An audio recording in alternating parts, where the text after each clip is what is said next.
Hello and welcome to another edition of Low Code Cafe. This is episode number 142 for August 9, 2023. Today we're going to continue a topic we started last time, building custom forms in Plantain. So this is part 2, and we'll get into that. I am Dale Warner. I'm head of support for Plantain, and I'll be your guide today. The Low Code Cafe is an event that we do on Wednesdays bi-weekly. So every other Wednesday, it's an opportunity for us to tell you more about what's going on at Plantain. And then the most part of it is dedicated to technical information, hands-on low coding, getting into the product. And that's what we'll be doing today. We invite you, if you have something that would be of value to our community, to be our guest speaker. We have hosted several guest speakers in the past, and those are some of the best episodes and most watched episodes. All these episodes are recorded and put out on YouTube, youtube.com/plantainapp. So you can sign up in advance for those, or rather sign up and subscribe and hit the alarm bell so that you know when we post new content, which is at least every week.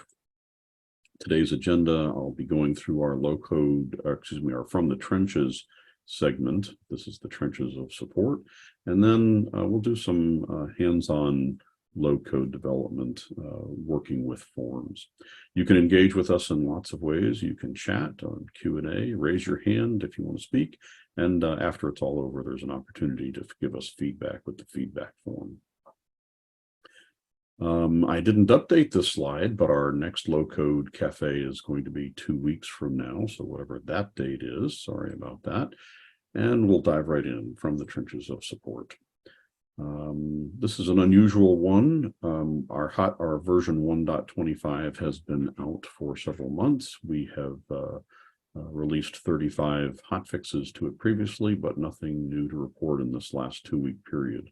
Lots going on under the hood, but and working on our next release 1.26, but no new publicly released hotfixes in this period. I do want to mention a caution. This is a support issue that's come up over this last week. DNN has released a new version of the platform. It's version 9.12. It's been published, but we haven't even begun our testing with it.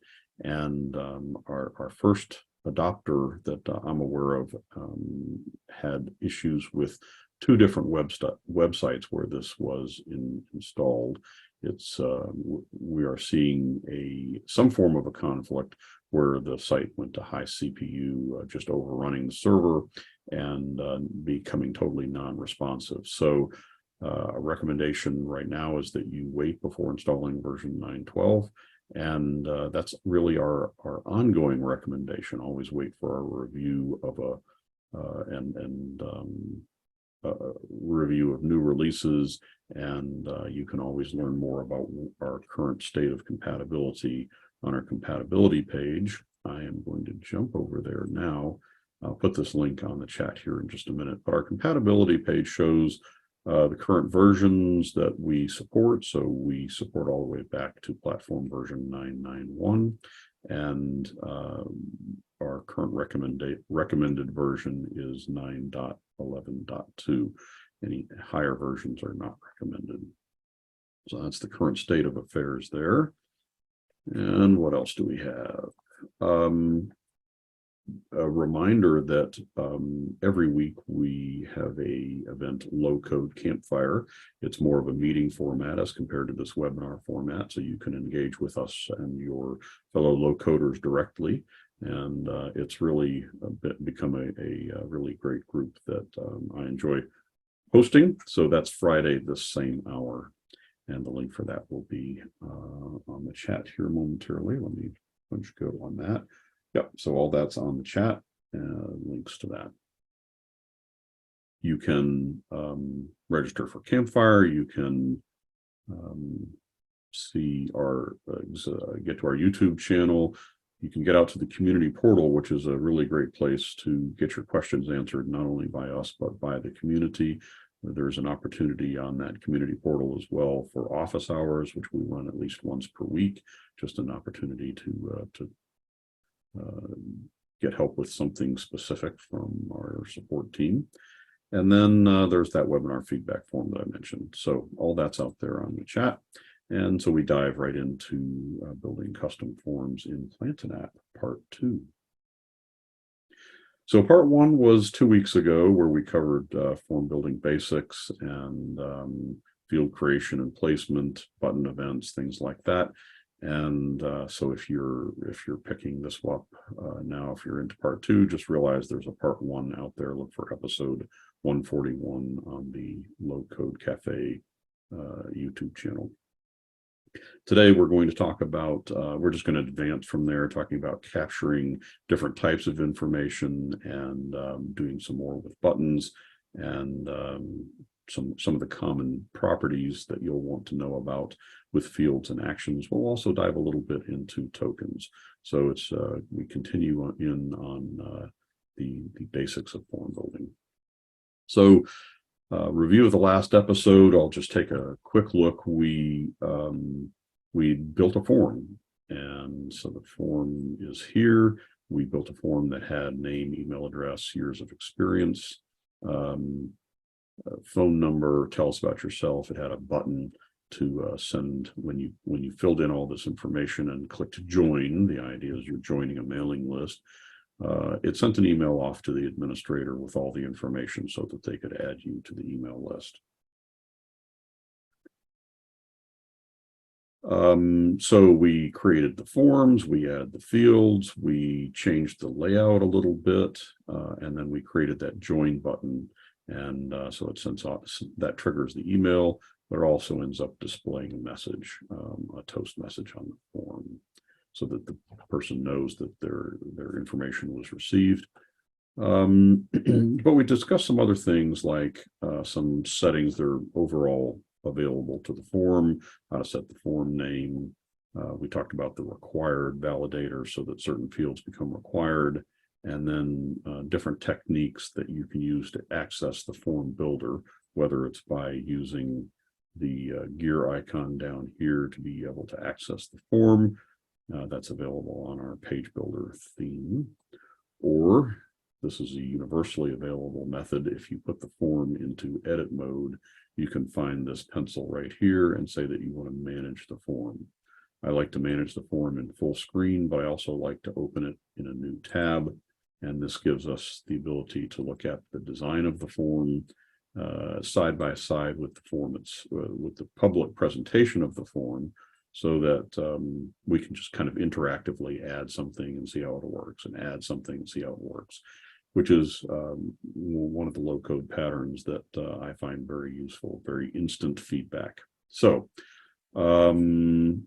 that's what we handled last time. And so today we're going to go on to talk about some common field properties. So when you look at a field on a form, it has things like a title and an ID, and some of these other things. We'll get into them here one at a time, but let's start with title and ID. So this is the form, the front part, but we want to get into the design of it, which I've already opened here on this other tab. And so we have a field like name that appears, and it has a title and an ID. These are properties of this field. So the name is what's displayed to your end user. It's the label of whatever that element is. So, and then the ID is what we refer to it by internally. It's a unique name on this form that you can use programmatically to say, I want to do something with the name, but the name of it does not have to match. And let's see if we've done this. Yeah, we did it with the email address. On the form says email address, and we'll look at the form in front of it. The form says email address, but internally, the ID of it, I'm sorry, they are identically the same. So it may not have made a difference yet. So we'll explore this a little bit. Here it is. Here's where we've done it differently. We have a box called Tell Us About Yourself. That's the title. So tell us about yourself. But the internal name of it is About the User. And so the ID is different from the title. We have to uncheck this auto button because with the auto button checked, it builds a ID from the title. But in this case, we wanted it to be different. So they don't have to be the same. Title and ID can be different. When we refer to this programmatically, we use the ID. So to illustrate that, the idea of this is about the user, which I'm going to close this up and take a look at our button. The button has an action, send email. And in the body of the email, we said that tell us about yourself is what's in the body, but we use bracket about the user, close bracket. So programmatically, we've used this, and it's called a token, by the way. We've used this token about the user, and that's going to fill in the value of this box into the email. So that's the first two, title and ID, and you'll need to know those. Those are very key. So let's talk about some of the other things, and we'll start with show conditionally. We're not only going to talk about them, but we'll do that interactive pattern to demonstrate them. So if we look at it doesn't matter which one. A lot of these properties are in every type. Some of them, we're looking at a text box, and it has show conditionally, enable conditionally. It's going to be present on almost all types of fields. And then as you get into different types of fields, there are some that are just specific to that type that you have to fill in the properties. But anyway, we're going to talk about show conditionally. So this is a true false expression as to whether or not you want this field to show. And it defaults to true. When we leave it blank, it's going to show the field.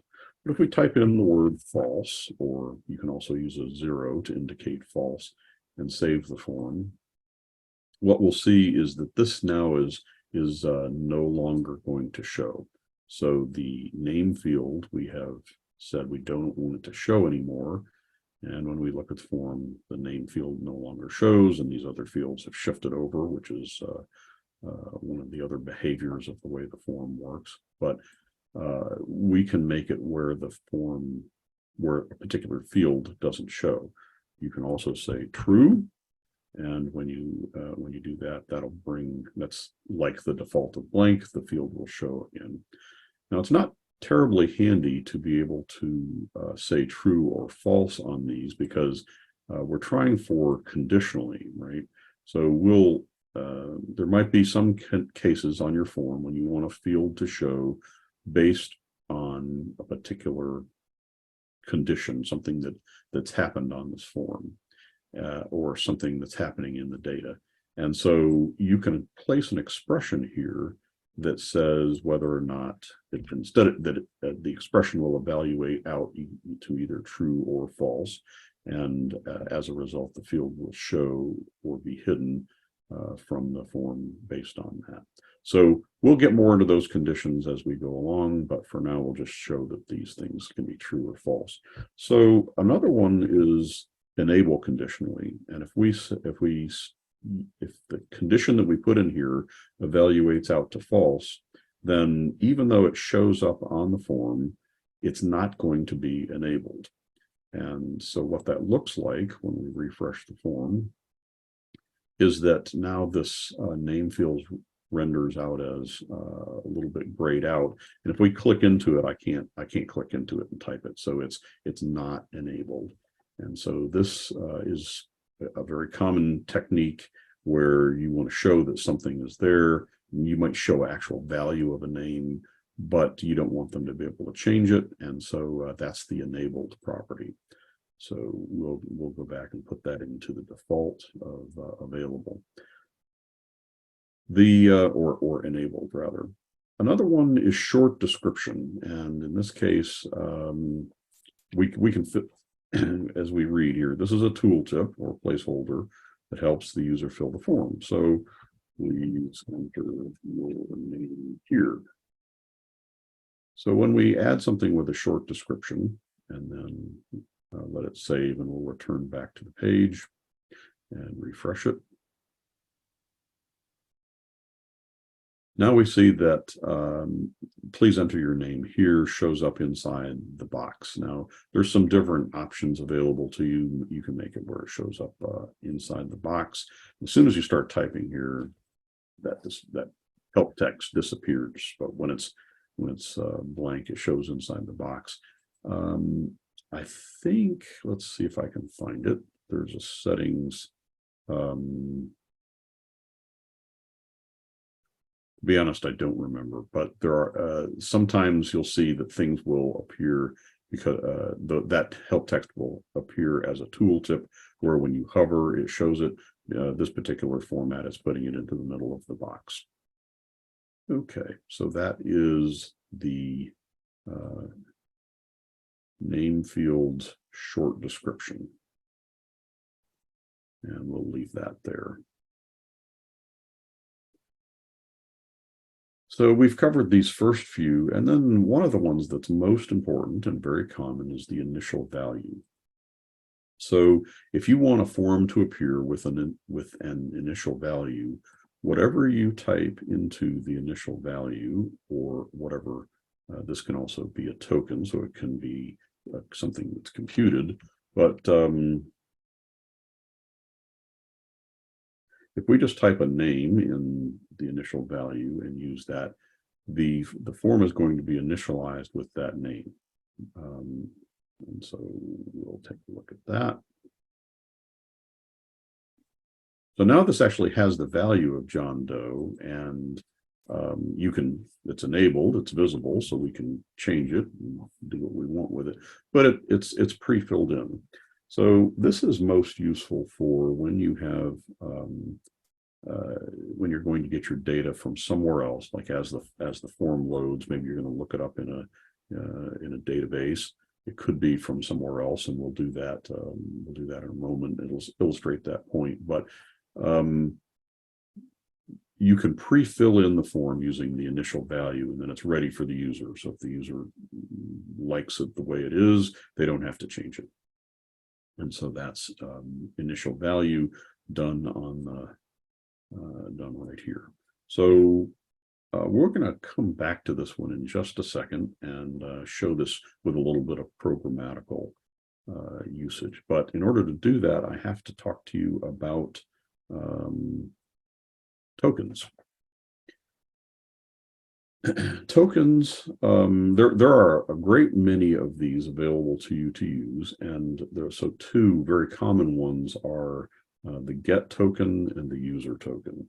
So the get token gives you access to the query string, the URL that's up on the top of the browser. And so if the URL contains this format where it says that a code is equal to 4 and a source is equal to magazine, then you can use get :code inside of brackets to return a 4. This is a little fill in the blank test I did for myself here. And in the same way, if you want to get, you can stack on lots of different information into the URL string. So if the URL string, the first variable name has to follow a question mark, but additional variable names follows an ampersand, and that's just the way that people that designed query strings said that the rules were. So when you say get source, get :source inside of brackets, then it's going to return the value magazine. So this technique can be awfully useful to pre-fill in a form.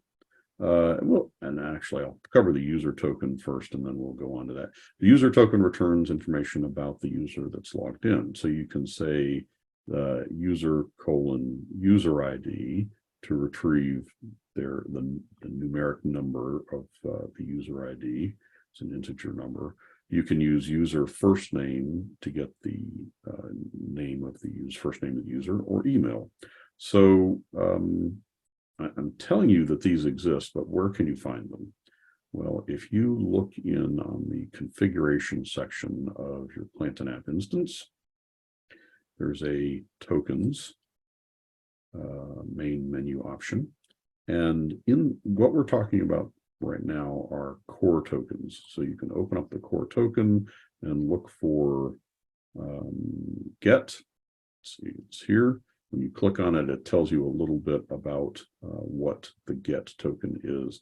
Some of these are a little under-documented, and I would say get is one of those. But there is also a user token. And when you click on user, it tells you the different things that you can get. And so it says, for example, you can say user : value, and the different values that are available are first name, email, last name, user ID, username. Some of these you can test in this using this test tokens area down at the bottom. You just click on test tokens, it opens up. And so you can type a token and get it to work for you. So if I can say user ID and click this button, it tells me in the output that my user ID is 1. If I say username, any of these values that are listed up above, it can tell me what my username is. And maybe I want instead to say my display name. And my display name is called super user account. But this is dynamically going to get you information about the user. If they're logged in. If they're not logged in, it returns blank values, or sometimes I think it's always blank values, but we'll have to experiment with that here in just a minute. So many of these tokens you can test right here in the test area. Some of them, like the get token, does not, those are dependent on actually being in the middle of a form, and you can't really test them here, but most of you can try. Mostly they will return good values. Okay. So what do we do with that? Let's do a little bringing it all together. On our form, if we want to initialize the name with based on what's in the query string, we can do that. So this might be a use case where somebody's been on a form and you've already acquired their name somehow, and so they're going to click a link that comes to your form, and the name is going to be on the URL on the query string, and so we'll demonstrate then how that looks. So the query string that they clicked on, wherever they came from, might have said something like name equals L1. It's there in the query string, but now what we want to do is take this name and get it to automatically appear in name. Well, that's the job of the get token. So we go to name and its initial value, and you want to populate the initial value with get name. Whatever you want to pick off the query string, that's what you can, that's what will appear in as the initial value of this. And we've already shown the initial value is going to show is going to automatically populate into the text box. So we'll refresh this using the same URL, and now you see it comes in with that field initialized. If it was different URL, you'll get a different result. So now we've made a nice tie between the query string and what appears in the box. So that was our first putting it all together. Another thing that we could do would be to initialize the email field using that user token. So we go back to our form definition, look at the email address. Lo and behold, there is an initial value. And we could also do this with the get, right? If you had the email address in the query string, you could get it that way, but we're going to do it using the user email. And we'll save that and refresh. So this is saying that this form is for somebody who's logged in. I already know their email address from their user setup. So when we get it, and my email address is a little bit. This is my email address for this particular user ID is a no reply email box, but that's fine. It demonstrates that it worked, right? So we now are pulling this in from the user token. Good. Do not forget, you can ask questions on the chat and or the question and answer section. I'm glancing over at that every now and then. We gave Patrick the day off today, so I have no help in finding these. Hopefully I'll notice when you enter them. But if you have questions, please push them through. So another one is let's say that we want to hide the tell us about yourself if the user is logged in. So the use case there is, we already know about them, so we don't need them to fill in that box. So we're going to hide that if they're already logged in. Well, so here's the box, the tell us about yourself box. We've already talked about that show conditionally, if we can find a condition that works, is going to be the way that if it returns false, it will not show. So we're going to write an expression here that's something like this: user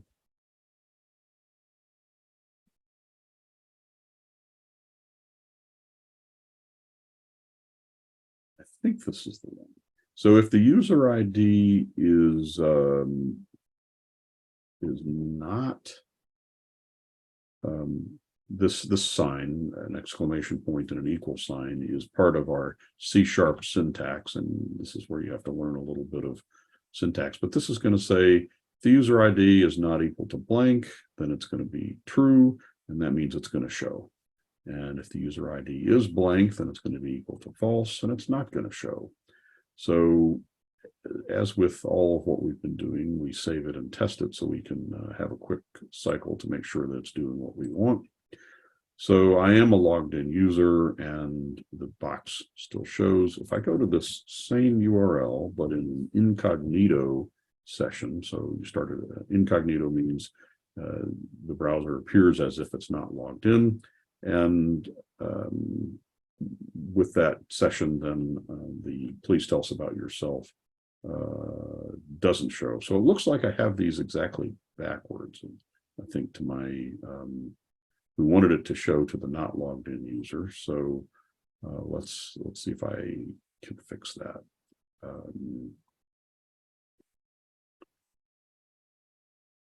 The equal expression is where you put two equal signs. So let's see, if the user ID is blank, we want it to show. So that's going to be true. I had the logic mixed up in my head, and this is why we test things. So we save that, try again. So now we're logged in and it doesn't show, and we go copy this, go to the same URL incognito, and it does show. So now the logic is working the way we want. All right. So just a few use cases to kind of put that all together, how you would use those things. Great, let's move on. Some other common sections that are available in the field. There's in almost all of them, you'll see an area called bind expressions, UI expressions, and validation. And the first one we're going to explore is the bind expressions. So let's take a look at that. These appear on every field, almost every field, down at the bottom. So there's a bind expressions, a UI expressions, and a validation. The bind expression lets you add some nice logic that says you only want to show something dynamically. Is very similar to the one that we were working here at the top, show conditionally, except show conditionally is evaluated one time as the form loads. This show condition and this enable condition down here are evaluated dynamically as the user is typing and interacting with your form. So you can get things to appear and disappear or become enabled depending on what they're doing. So there's some nice use cases for that, like maybe you don't show a field on the form until something else has been filled out. Well, the show will allow it to happen. Or maybe you lock out a field depending on what's going on your form. You can also do some computation with it. So you can multiply a price field times a tax field and come up with a value field. And so that's a nice thing there. And then as an advanced topic, if you do JavaScript, you can put some JavaScript in here. So every time they change or click on the box, it will evaluate your JavaScript, and that lets you do some nice things elsewhere on the form. But JavaScript is kind of a more advanced topic. We're not going to get into that today, but I wanted you to know all those things are available to you under that bind expressions. The next area is UI settings, and this has all to do with how it looks on the screen. So we'll close up bind expressions and go into UI. UI stands for user interface. And this gives you the ability to set values on either you can, working with the label, you can either set a CSS class or a style, and then working with the control, or in this case, the text box itself, you can set a CSS class or a style. So again, this is a little bit beyond the scope of what we can teach today. So you might want to look up more about CSS classes if you're not familiar with it, and CSS styles if you're not familiar with it. We're going to, I'll show you how these work, just the fact that they do work, but you'll have to dig in a little bit more and learn more about CSS to take advantage of this. The last area that is the validation area. We've touched on this a little bit last week. So we'll close up UI settings and look at validation. This gives you the ability to, thanks, Teresa, come back and watch the video. You can set a field to be required or not required using this checkbox. And then there's some other validators that are available to you. So if you want to check to see, want to enforce that this thing is an email address or an integer number or only letters, you can do that. And these validators that appear in the in this box are actually things that a more advanced user can write. So you can learn to write these, or contract for somebody to write a validator if you have something very specific that you need to check dynamically. You can write a validator and add it to this list. So those are the three. That's an introduction to those three areas. Well, so the question is, what can you do with them? So let's try some examples here. If we wanted to make the name label to be blue, here we see it's kind of an almost black color. The name is black. We can go to our form and go to the bind expressions. Oops, sorry, that's a UI setting, and we want this this label, name, to be blue. So that is that's the label, and we can use this. There's a simple CSS style that you can say color :blue, and it will do that. So we save and take a look, refresh the form, comes up blue. Another one of those, and let's see on the list here, you can make the name control text to be red or some other CSS kind of styling. And so if we wanted to do that, we can come down to the UI settings and change the style for this one, color red, and save. And when we refresh the form, we'll now see that the text is red. There's an advanced trick here that I'll mention that you can, on most browsers, you can inspect. Let me dock this so that it's not so overbearing here.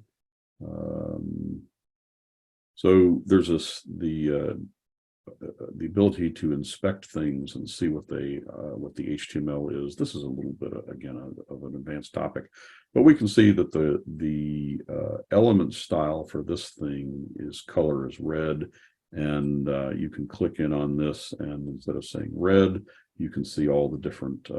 The browser is smart enough to suggest different colors, and so, for example, if we wanted it to be dark orange, we could do that, or we can pick a nice cyan color, right? Change the.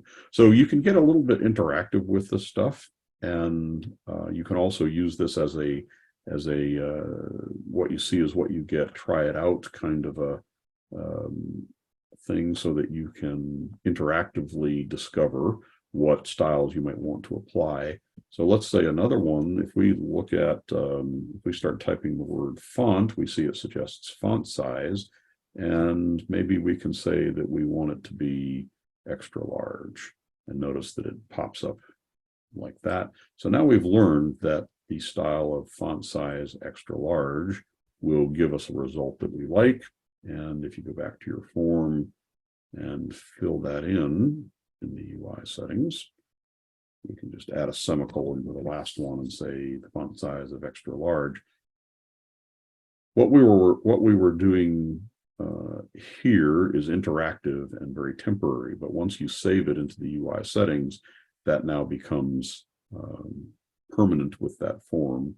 And so now we can, it's gone back to our red because we didn't tell it we didn't want it, we told it red and extra large, right? So here on the UI settings, we said color red, font extra large. And so we've made a nice interactive change with a little bit of discovery built in so that we can get it to format the way we want. So here's let's take a look at some of these bind expressions. Say that we want to only show the phone after the name is provided. So if name is blank, the phone doesn't show. Well, that's so name is blank, phone doesn't show. Let's find that. This is going to be a bind expression inside the form field, where we say that we only want it to show it based on some rules. So if name, and again, this is the ID of our name field. If we didn't know it, we'd have to go up here and look for it. The name field ID is called name. There is a copy button here if you want to grab it. You can use this to copy the name field ID, so you don't even have to type it. But what we're doing is saying the name, if it's equal to blank, then this would evaluate to be true, and it's going to show. So we want to say if the name is not equal to blank, that the phone is going to show. So let's see what that looks like. I want to go at this form. I want to take this off the query string so we don't have a name when it loads. So I'm going to take that off and just go to it without that. So we're back to please enter your name here. And notice phone is missing. Look what happens though as soon as I start to type. Phone appears. So that bind expression is being evaluated based on what's going on the form, and it's continually changing. If I take that away, the phone goes away. So that's a nice rule that we've enacted. What else can we do? Let's say we want to enable the phone only after the email is provided. So the email address field is called email. It's called email address. And notice I'm just going to copy this from using this icon over here. And so in the phone's bind expressions, we're going to use that to enable. So I type a bracket and email address pasted from the clipboard, and we're going to say only if the email address is not equal to blank will we allow that to be enabled. Now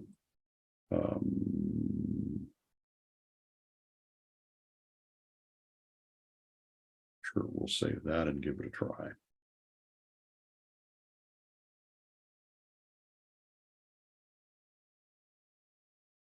So we'll refresh. And you see that there is a, when we type this, you see that there is already an email address here. And so it is enabled. If we go to this incognito, because of our other logic, we're already getting an email address. But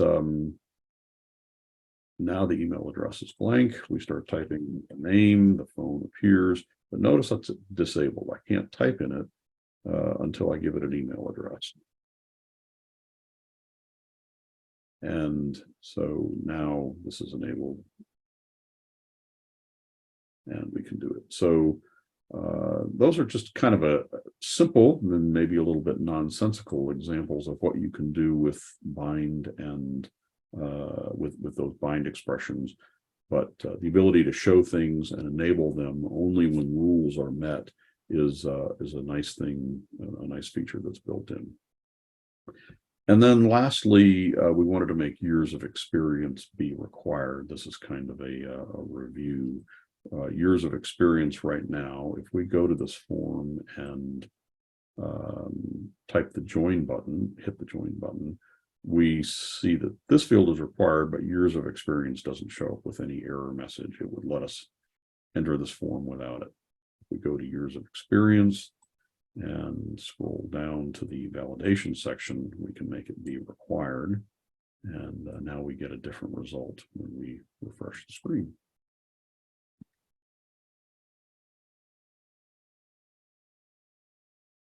So we refresh and just hit the join button. Now we see it's required. It's not going to let us go on to do anything with this. It's not going to let us join until we fill this in. So good. So good progress. And so that was all about those field properties that common field properties that you're going to use. So now we move on to the next area, some new field types. We've been dealing with in our form, we've covered a static text.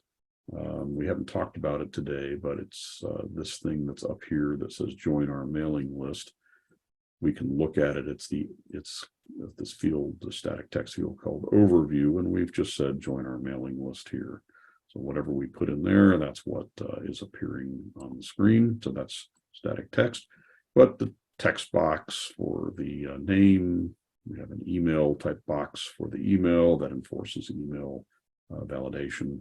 Got a number text, a number box to put in the years of experience, and large text to fill in when you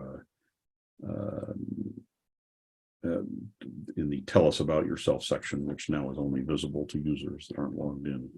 So let's say we want to have some other field types, very common things that you might want to do. And so we'll go on to talk about drop-down boxes, checkboxes, radio boxes, and if we have time, we'll talk about rich text. So let's cover those one by one. A drop-down lets you fill in information about from a list of suggestions. So if we want to know, for example, this person signing up is an adult over age 18 or a child under the age of 18, we can ask that question in a drop-down. So let's, I'm going to copy our values here from my clipboard, on my clipboard, just so we have it here in a minute. So here we go. We're going to add a new field. This is a drop-down. We can start typing it and it will show it, or we could find it in the folder in the list of things. So a drop-down, this is, now we're into title. What do we want to call this? We can say age, and it suggests automatically age, and we can use that. If we wanted to override it, we could just uncheck auto. We always want this to show and be enabled, but now we get down to the items that are in the list. The source of the items, the data source, the source of where we're going to get this is a list of items that I'm going to type in here. There are other possibilities, lots of other possibilities, and one of the main ones that you might otherwise use is a SQL query to go out to your database and get the items that are going to go into the box from some data. But we're going to start simple. So we can just paste "I am an adult over the age of 18" as one of the items in our box. And the other one we want is "I am a child under the age of 18." So we will put that as in our list of items and save. We're not going to go any farther than that. And we'll just take a look at what we get. So we refresh.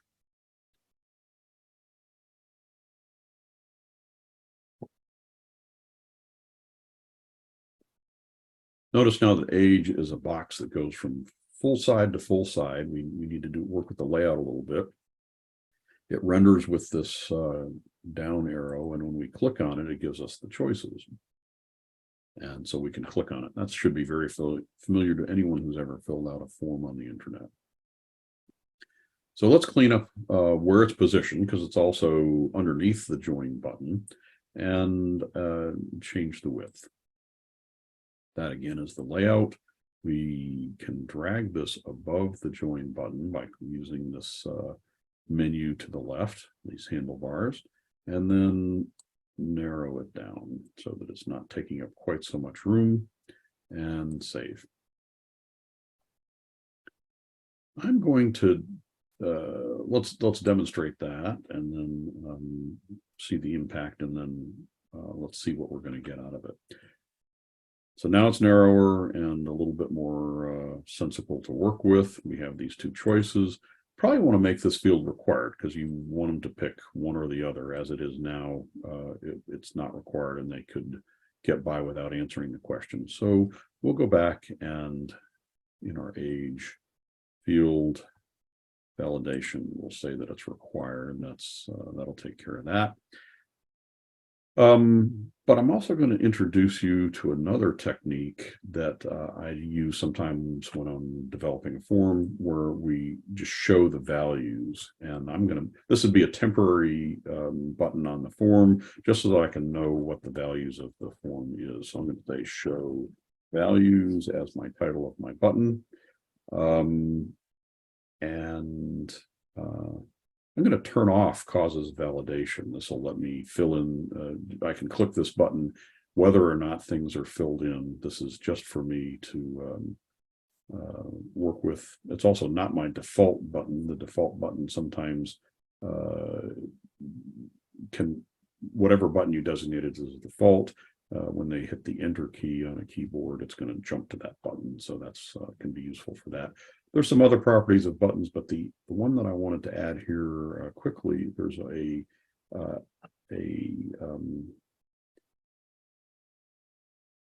action that you can add called display error message. And this would be an action that you would use if the user typed something that didn't pass the validation steps that you want to do in logic. So they've clicked the button, you look at what they've done, and you say, oh no, that's not right. Display error message is going to display any message that you want in an error.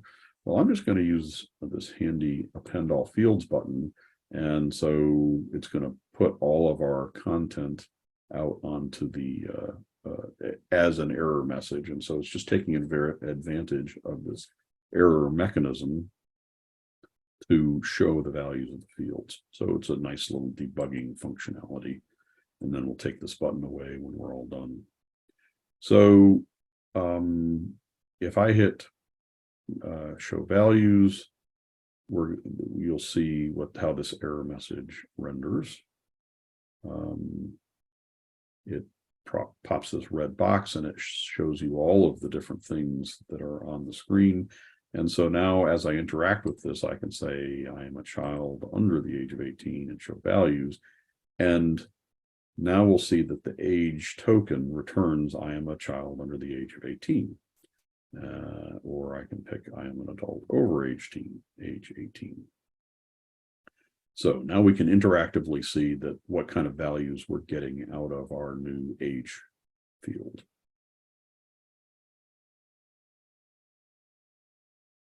The age field has these items in a list, but there's this instructions. You need a different text and value. You can separate them by a pipe. So let's see what that looks like. If I type pipe, this is the, for me, it's a character right above the enter key when I hit shift. It's a vertical bar or pipe. And I can say, I can provide a value of adult and a value of child. So what this is going to do is it's going to present one thing to the user, but it's going to record it as a different thing, different value when we actually click the button. So we come back and refresh. And so now when we pick, I am an adult over 18, and click show values, what we're going to see is the age has a value of adult. And if I say child under the age of 18, so what I see is different from the way that it's recorded. And this is kind of useful because oftentimes you need to interpret, the values that you need in your data table might be a value like adult or child, but to explain it to the end user, they need something more. So you can provide a text and a value that's different. So that's the drop-down box. The next one that's handy is the checkbox. So this might be in the context of a mailing list. They're signing up for a mailing list and they might want to product information or sales and promotions or newsletters. You want some or all, or none. And so this is going to give them the ability to see what am I signing up for? So that's the checkbox mentality. And so let's see how to do a checkbox. Checkbox appears, we can do add field, and it's here under let's make sure. Checkbox, here it is. This is the one I'm going to use. This name is what? Publications. And I don't really like that as a name of a field, so I'm just going to change the internal ID to be publications. Right. This also has, nope, I did the wrong one. I want checkbox list, and I'm going to illustrate that we can change the type of a field from this drop down. So we'll say checkbox list. So it leaves my title and ID still the same, but now I have other options, and I have this items thing, just like we did in drop down. And the things that we put in this list are going to be the checkboxes. So we have product information, also sales and promotions, and company newsletter.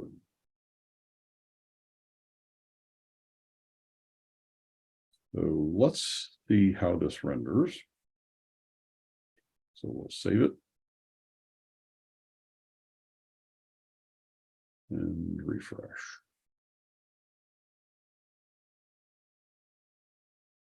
So now we can see it's rendered below. Again, it always defaults to underneath everything, but it gives us, as we click on things, we can check 1 or 2 or none, and we'll get an answer.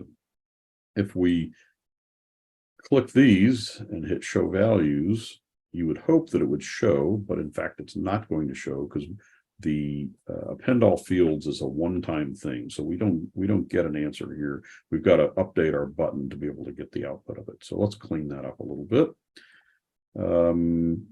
So first, the layout, we're going to have it appear up here next to age and narrower. And then on the button, the show values button, where we have this action to display the error message, we need to add that field as well. And since this is just, we can get it to do it again with the append all fields button. And so now we see show values appears down here. So quickly clean up our two little changes that we want to make. And so we'll save these. So now it appears where we wanted it. We can say show values. And when we look at the values that it comes out with, we'll see publications on the list. What publication do you want? But it's blank. And if I pick a couple of these, now we get them and they show up with a comma between them. So if I pick all three, I'll get all three. If I pick only one, I'll get one. If I pick none, we'll get none. Since this is a sign up, it would probably make sense that this be a required field so that they do at least one of them. So we'll go to our what publications do you want validations and say it's required. So you can see the pattern that we do a little development, we do a little testing, and you can, unlike traditional development where you have to do everything and then see it and then you're working with everything. We can do things one step at a time. And now this button, I made it where it's the button doesn't do the validation. So I'll do my join button and you'll see that you get an error message. At least one needs to be selected. So buttons that do validation are going to enforce this requirement. Buttons that don't do validation will not enforce the requirement. Just choices that you need to make. Okay, and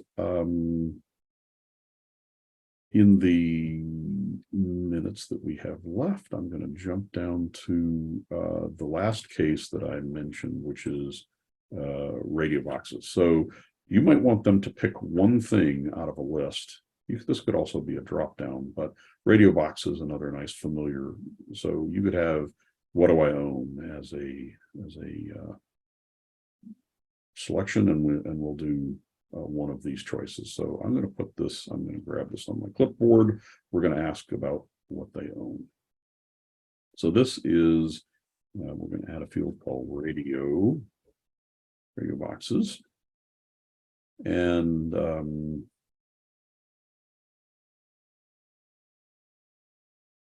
view customer will be the label, and we'll change the ID to customer. We have our items, and we'll put the items in the box. I don't own any of your products. Find my clipboard here. Copy that.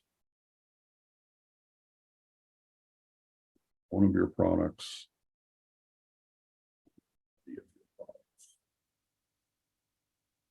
And again, we're going to clean up in advance here our show values button to remove all of this and append all fields. So now it's going to include that.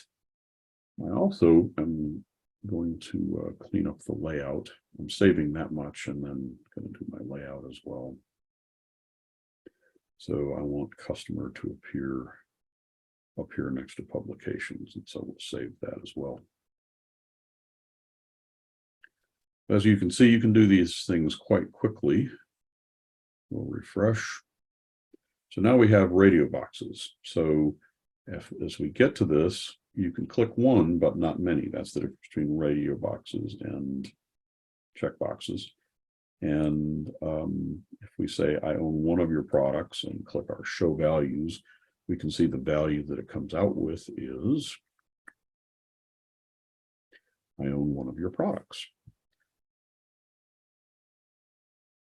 Just to reinforce something we talked about earlier, we can add internal values to these like no, yes, and many. And so the value that they click is now going to be different from the value that we get back as an answer. So we refresh and say, I don't own any. And so now we'll see that the customer value is none or no. And yes, and I own many. So nice illustration of being able to interactively build up your form, test it out to see what you're going to get, rearrange it to make it look presentable. And so with that, I am going to say that we've achieved our goal for today.